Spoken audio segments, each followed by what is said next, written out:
Un château hanté. Ah, ça faisait longtemps qu'on n'en avait pas parlé. Et comment passer à côté d'un château qui est réputé pour être vraiment très très hanté ?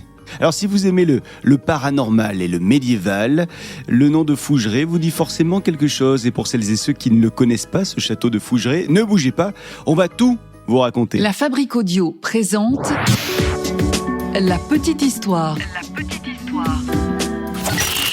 www.lafabriqueaudio.com. Salut tout le monde et bienvenue dans ce nouvel épisode de La Petite Histoire du Paranormal. Je suis Florent Mounier et c'est moi qui vais vous narrer cet épisode qui a été écrit et mixé par Sébastien Girard sur une demande de l'un de nos auditeurs. C'est Marty qui nous a demandé en commentaire d'un épisode sur Spotify si on pouvait parler du château de Fougeray. Alors voici donc un épisode autour de ce château hanté, et si vous aussi vous avez des envies d'épisodes en particulier, n'hésitez pas à nous faire vos demandes sur les réseaux sociaux, en commentaire comme Marty, ou alors par mail contact@lafabriqueaudio.com ou bien sur l'application Spotify. Allez, sans plus attendre, direction l'ouest de la France. Nous sommes en Nouvelle-Aquitaine.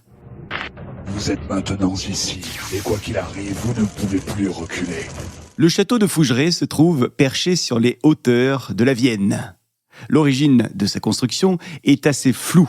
Son nom est mentionné pour la première fois en 1337. Et ce château aurait été construit par une famille de nobles, les Fougères ou Fougeray. On ne sait pas vraiment comment ça se prononce. La construction du château actuel, tel qu'on le connaît aujourd'hui, remonte au XVe siècle. Parmi les premiers propriétaires, il y a Jean Frottier. C'est un chevalier. Et Jean Frottier défend la forteresse contre les Anglais. Son descendant, Floridas Frottier, décrit comme... je cite, « faible d'esprit », et lui spolié de ses droits. Et il aurait trouvé la mort en étant poussé dans l'escalier de la crypte. Bon, plus tard, la famille Tavot, influente et puissante dans cette région, va prendre possession du château. Louis Tavot, il est connu pour ses nombreux procès et ses conflits judiciaires, et il est même accusé d'ailleurs de meurtre. Plus tard, à la Révolution, le château va passer entre les mains de Louis-François Bonaventure Brun-Prelon. Il est maire de la commune. Et grâce à son mariage avec Anne-Marie Marguerite Tavot de Fougeray, il possède désormais ce château. Anne-Marie, elle va décéder en 1803.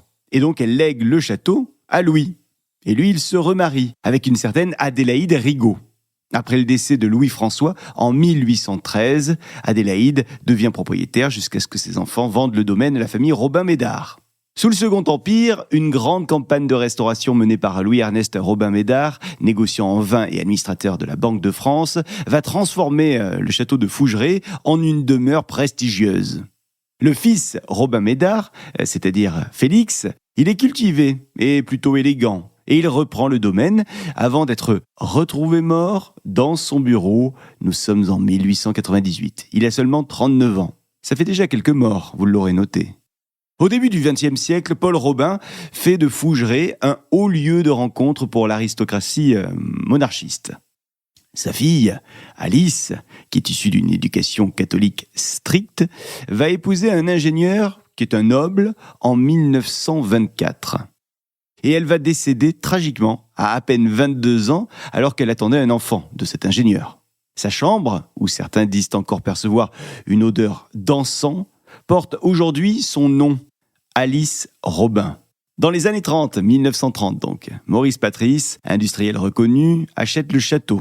Mais après la Seconde Guerre mondiale, il tombe progressivement dans l'oubli, ce château.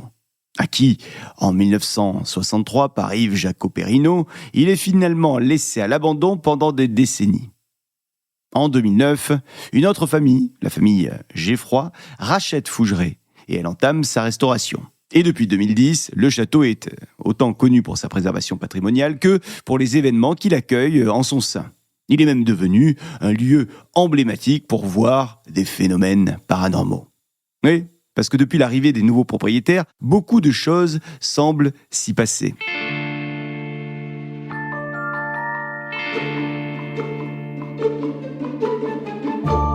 D'abord, il y a ces impressions, ces sensations de malaise quand nous sommes dans certaines pièces, et puis il y a aussi l'impression d'être observé sans raison apparente. Il y a aussi des courants d'air froids, inexpliqués. Mais très vite, ces phénomènes peuvent prendre une tournure plus troublante. Certaines manifestations se sont d'ailleurs intensifiées au fil du temps. Des visiteurs rapportent avoir entendu des chuchotements dans des pièces vides. Des bruits de pas résonnant sur les parquets alors que personne n'était présent. Et puis des cris étouffés qui s'élevaient dans la nuit.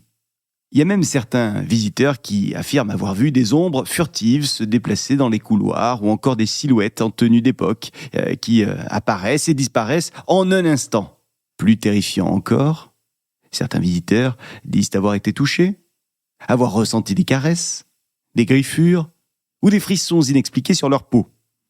Beaucoup de ces phénomènes seraient liés aux anciens propriétaires du lieu, comme l'odeur d'Alice Robin, décédée à 22 ans dans sa chambre, souvenez-vous. Ou bien encore la chambre de l'huissier qui serait hantée par un officier de justice assassiné à coups de hache alors qu'il venait réclamer l'argent des dettes de Louis Tavot. Dans une autre pièce, il y a une grand-mère qui viendrait de temps en temps déposer un baiser sur le front des gens qui s'endorment ici, le temps d'une sieste. Frottier serait également présent au niveau de l'escalier où il est mort. Certains disent avoir ressenti sa présence. Alors face à ces manifestations inexpliquées, le château a attiré l'attention des chasseurs de fantômes et des experts en paranormal. Des équipes d'enquêteurs équipées de détecteurs EMF, d'enregistreurs audio et de caméras infrarouges sont même venus mener des investigations.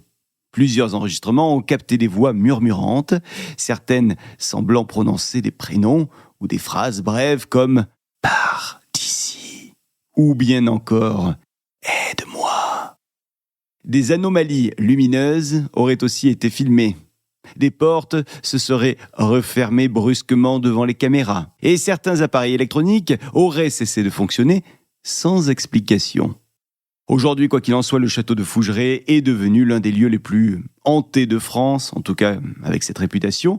Il attire les passionnés du paranormal et puis les curieux en quête de sensations fortes. Et les propriétaires proposent des nuits immersives qui permettent aux visiteurs de vivre leur propre expérience. Certains repartent du château bouleversés, convaincus d'avoir été en contact avec l'invisible, et d'autres repartent, bredouilles. Il y a Netflix qui a d'ailleurs consacré un épisode de sa série Jusqu'à l'aube à ce château. Alors Véronique, la propriétaire actuellement, elle a écrit plusieurs livres sur le sujet et de nombreux médias comme TF1 par exemple se sont intéressés à son château. On a en droit de se poser évidemment la question si le château est vraiment hanté ou si c'est une excellente communication des propriétaires. Bon, en tout cas, nous, avec Sébastien, on serait ravis d'y aller et de vérifier par nous-mêmes. Donc, on attend l'invitation. Et vous en pensez quoi ? Château de Fougeray hanté ou pas ? Vous nous le dites sur les réseaux sociaux. Et puis, on vous attend également sur l'application Spotify pour tous vos commentaires. Merci de nous avoir suivis. J'espère que cet épisode vous a plu. Dites-nous si vous aussi vous êtes déjà rendu dans un château qui était hanté ou même ce château de Fougeray. Et puis si jamais vous avez vécu une expérience paranormale et que vous souhaitez nous la partager, vous nous le dites. Là aussi, vous nous envoyez un message. Ça nous fera plaisir de vous écouter et on vous appellera pour avoir votre histoire. Et en attendant, je vous dis à très vite pour un nouvel épisode. Salut. La Fabrique Audio présente La Petite Histoire. La Petite Histoire. Vous souhaitez devenir sponsor de ce podcast ?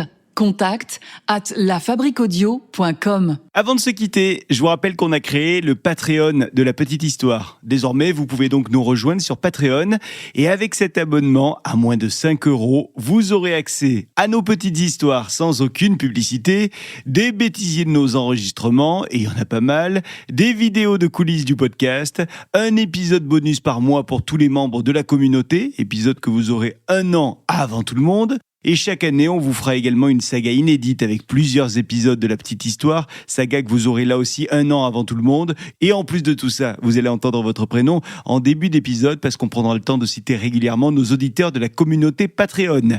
Donc si vous avez envie d'adhérer à la grande famille de La Petite Histoire, ça se passe sur Patreon et je vous laisse le lien dans la description de cet épisode. Salut!